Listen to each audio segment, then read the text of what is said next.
Charge gave those guys last year unbelievable big shots. They defended. They fit into that system, especially when Joel Embiid got hurt and they took him out and they started going small with Ilyasova and that whole small lineup. They won 16 in a row to finish the season.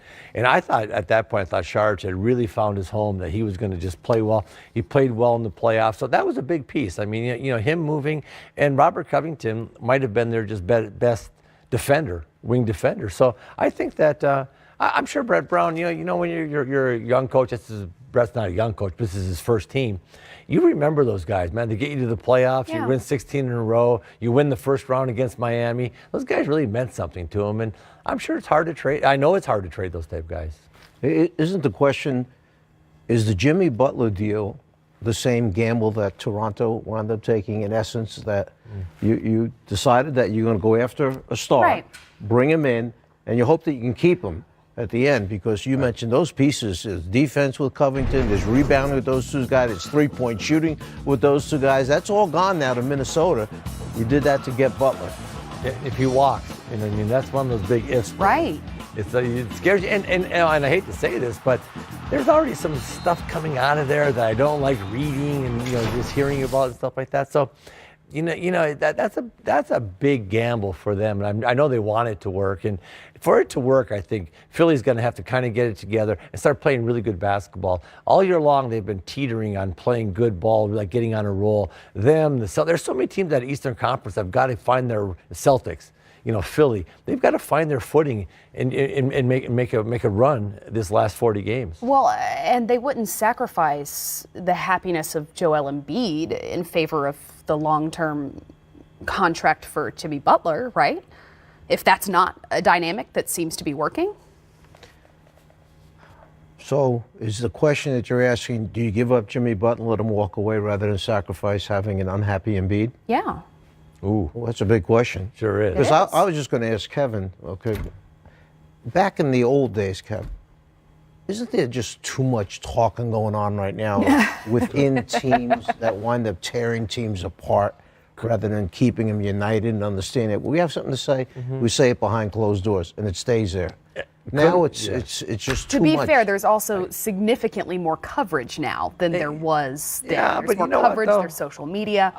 I couldn't agree more. Okay, say there you have your two reporters, which we had always with our team. Okay, if you said something to them, really, it was going to get in the paper. Believe me. Now, it didn't go to Twitter, it didn't go all over the place, but it started there and it went around the league. Mike, every time there was a problem, as you're coaching, what was the first thing you do in the paper when we would go to the airport? You'd read it and you'd say, "Oh man, look at these guys are beefing." All this stuff happened. Yes, the spotlight wasn't quite as bright, but you kept it in-house. Like, if you had something to say, you said it in-house. Now these guys feel so emboldened to come out and just say it to the media or to the world or whatever.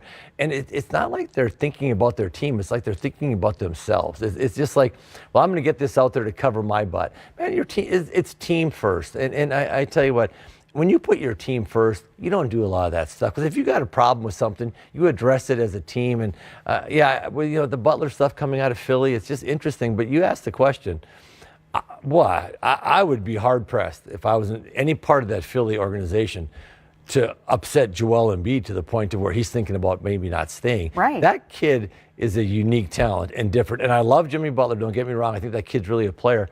But yeah, exactly. Yeah, you're right, Mike. Embiid's got a little bit more weight, if you ask me. So, yeah, that's. I hate to even see this, though, because basketball is played best.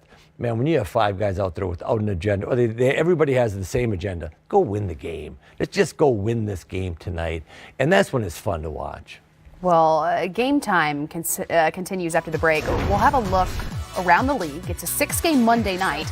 And we've got, let's see, the Celtics in action against the Nets, and that is D'Angelo Russell knocking down the corner three. But Jason Tatum firing back here moments later. It's early in the game, 5-5, but we're going to take a look when Game Time continues next.